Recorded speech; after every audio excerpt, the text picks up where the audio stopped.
ಏನು ಈಗಾಗಲೇ ನಿರಂತರವಾಗಿ ಸುರಿದಂತಹ ಧಾರಾಕಾರ ಮಳೆಯಿಂದ ಈರುಳ್ಳಿ ಬೆಳೆಗಾರರ ಬದುಕು ತುಂಬಾನೇ ಅಧೋಗತಿಗೆ ತಲುಪಿರುವಂತದ್ದು. ಯಾಕಂತಂದ್ರೆ ಈರುಳ್ಳಿ ಬೆಳೆ ಅದರಲ್ಲೂ ಕೂಡ ಸಂಪೂರ್ಣವಾಗಿ ಜಲಾವೃತವಾಗಿ ಹಾಳಾಗಿರುವಂತದ್ದು.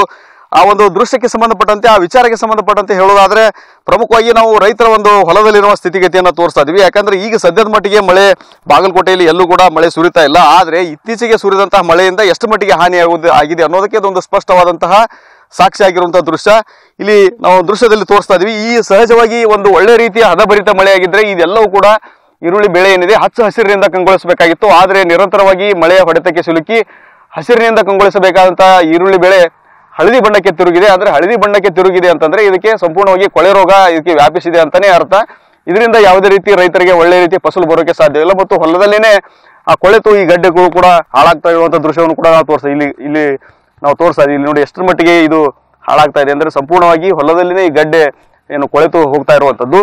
ಇದು ಒಂದು ಕಡೆ ಆದ್ರೆ ಏನು ಇಷ್ಟೆಲ್ಲ ಮಳೆಯ ಒಂದು ಹೊಡೆತದಿಂದ ಹಾನಿಯನ್ನು ಅನುಭವಿಸಿದಂತ ರೈತರು ಸ್ವಲ್ಪ ಮಟ್ಟಿಗೆ ಆದರೂ ಲಾಭ ಸಿಗಲಿ ಅಂತ ಹೇಳ್ಕೊಂಡು ಏನು ಕಿತ್ತದನ್ನ ಫಸಲು ಮಾಡಿ ಏನು ಮಾರ್ಕೆಟ್ಗೆ ಕಳಿಸೋಕೆ ಏನೆಲ್ಲ ಬೇಕೋ ಅದೆಲ್ಲ ವ್ಯವಸ್ಥೆಯನ್ನು ಮಾಡ್ಕೊಂಡು ಇಲ್ಲಿ ಸಾಲಾಗಿ ಏನು ಈರುಳ್ಳಿ ಕಿತ್ತು ಹಾಕಿರುವಂಥ ದೃಶ್ಯವನ್ನ ನಾವು ತೋರಿಸ್ತಾ ಇದ್ವಿ. ಇದನ್ನ ನಂತರ ಅವ್ರು ಮಾರ್ಕೆಟಿಗೆ ಹೋಗಿ ಸ್ವಲ್ಪ ಮಟ್ಟಿಗೆ ಆದರೂ ಲಾಭ ಸಿಗುತ್ತಾ ಅಂತ ಹೇಳ್ಕೊಂಡು ಮಾರ್ಕೆಟ್ಗೆ ಸಾಗಿಸ್ಬೇಕನ್ನೋ ಒಂದು ವಿಚಾರಕ್ಕೆ ಮುಂದಾಗಿದ್ದ ಒಂದು ಸಂದರ್ಭದಲ್ಲಿನೇ ಈಗ ಈರುಳ್ಳಿ ಬೆಲೆ ದಿಢೀರ್ ಪಾತಾಳಕ್ಕೆ ಕುಸಿದ್ದು ಮತ್ತಷ್ಟು ರೈತರು ಆತಂಕಕ್ಕೆ ಒಳಗಾಗುವಂತಹ ಪರಿಸ್ಥಿತಿ ಬಂದಿದೆ. ಈ ದೃಶ್ಯದಲ್ಲೂ ಕೂಡ ಈರುಳ್ಳಿ ಸ್ಥಿತಿಗತಿ ಹೇಗಿದೆ, ಗಡ್ಡೆಗಳು ಹೇಗಿವೆ ಅನ್ನೋದನ್ನು ಕೂಡ ರೈತರು ತೋರಿಸ್ತಾ ಇದ್ದಾರೆ. ಎಲ್ಲವೂ ಕೂಡ ಕೊಳೆತು ಹಾಳಾಗ್ತಾ ಇರುವಂತದ್ದು. ಇನ್ನೊಂದು ಕಡೆ ಮಾರುಕಟ್ಟೆಯಲ್ಲಿ ಬೆಲೆ ಪಾತಾಳಕ್ಕೆ ಕುಸಿದಿರುವಂತದ್ದು. ಇದ್ರ ಬಗ್ಗೆ ರೈತರನ್ನ ಮಾತಾಡ್ಸೋಣ ಏನ್ ಹೇಳ್ತಾರೆ ಅಂತಂದು. ಸರ್, ಈಗ ಒಂದ್ ಕಡೆ ಮಳೆ ಬಂದು ಹಾಳಾಗಿ ಹೋತು, ಈಗ ಬೆಲೆ ಕೂಡ ಕುಸಿದಿದೆ. ಎಷ್ಟು ಮಟ್ಟಿಗೆ ನಿಮ್ಗೆ ಸಮಸ್ಯೆನ ಫೇಸ್ ಮಾಡಾತ್ತೀರಿ ನೀವು ಅಂತಂದು? ಸರ, ಉಳ್ಳಿಗಡ್ಡಿ ಹಾಕೊಂಬಂದು ಹಿಡ್ಕೊಂಡು ಇಲ್ಲಿವರೆಗೂ ಎಕರೆಗೆ 30ರಿಂದ 35 ಸಾವಿರ ತನಕ ಖರ್ಚು ಮಾಡಿದೇವ್ರಿ. ಈಗೆಲ್ಲ ಕೊಳತು ಇದು ಆಗಿ ಹೋಗೈತಿ.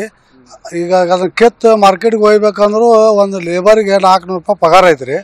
ಅಂಥದ್ದು ಇಬ್ಬರು ಕೂಡಿ ಆಳು ಸೋಸಿದಾಗ 800 ರೂಪಾಯಿ ಪಗಾರ ಹಾಕತ್ರಿ. ಅದು ನಮ್ಮದು ಮಾರೋದು ಎಷ್ಟು 300ರಿಂದ 500 ಮಾರ್ತೈತ್ರಿ. ಅದರಿಂದ ಅದು 300ರಿಂದ 400 ರೂಪಾಯಿ ಲುಕ್ಷಾನು ಐತಿ. ಮತ್ತು ಹಿಂದೆ ಮಾಡಿದ ಖರ್ಚು ಬರಂಗಿಲ್ಲ. ಅದಕ್ಕೆ ಹಿಂಗಾಗಿ ನಾವು ಏನು ಮಾಡ್ಬೇಕು ಅನ್ನೋದು ತಿಳಿಲಾರಂಗಾಗೈತಿ.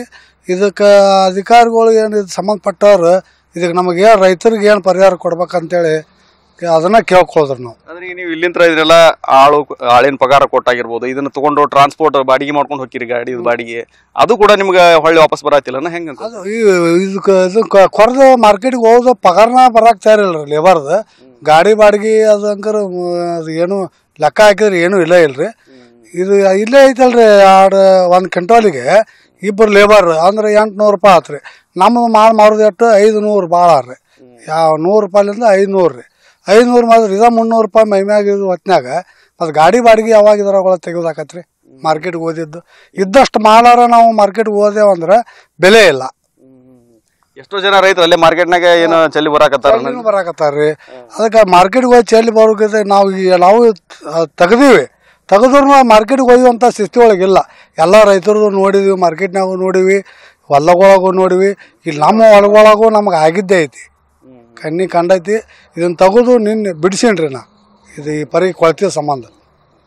ಇದಿಷ್ಟು ಇಲ್ಲಿನ ರೈತರ ಮಾತು. ಯಾಕಂತಂದ್ರೆ ಈಗಾಗಲೇ ಏನು 1 ಎಕರೆ ಈರುಳ್ಳಿ ಬೆಳಿಬೇಕಂದ್ರೆ 30ರಿಂದ 40 ಸಾವಿರ ರೂಪಾಯಿ ಇಷ್ಟೆಲ್ಲ ಖರ್ಚು ಮಾಡಿರ್ತಾರೆ. ಅದರಲ್ಲೂ ಕೂಡ ಈಗ ಆಳು ಕಾಳಿಗೆ ತುಂಬಾನೇ ಹೆಚ್ಚಿನ ವೇತನ ಕೊಡಬೇಕು. ಕಡಿಮೆ ಅಂದ್ರೂ ಕೂಡ 400 ರೂಪಾಯಿ ಕೊಟ್ಟರೆ ಮಾತ್ರ ಏನು ಮಹಿಳೆಯರು ಕೂಲಿಗೆ ಬರ್ತಾರೆ. ಇಂತಹ ಸಂದರ್ಭದಲ್ಲಿ ಮಾರುಕಟ್ಟೆಗೆ ಸಾಗಿಸ್ಬೇಕಂದ್ರೆ ಅಲ್ಲಿಯೂ ಕೂಡ ಬೆಲೆ ಕುಸಿದಿದೆ. ಮಳೆಯಿಂದ ಕೂಡ ಸಾಕಷ್ಟು ಹಾನಿಯಾಗಿರುವಂಥದ್ದು. ಈ ನಿಟ್ಟಿನಲ್ಲಿ ನಮಗೆ ಅಧಿಕಾರಿಗಳು, ಸರ್ಕಾರ ಸ್ಥಳಕ್ಕೆ ಒಂದು ಭೇಟಿ ಕೊಡುವ ಮೂಲಕ ಇದೆಲ್ಲ ಪರಿಸ್ಥಿತಿಯನ್ನು ಅವಲೋಕನ ಮಾಡಿ ಸೂಕ್ತವಾದಂತಹ ಪರಿಹಾರ ಕಲ್ಪಿಸಿಕೊಡುವ ಕೆಲಸ ಮಾಡಬೇಕಾಗಿದೆ ಅನ್ನೋ ಮಾತನ್ನ ರೈತರು ಹೇಳ್ತಾ ಇದ್ದಾರೆ. ಕ್ಯಾಮರಾಮನ್ ಬಾಪು ಜೊತೆ ರವಿ ಮುಖಿ, TV9 ಬಾಗಲಕೋಟೆ.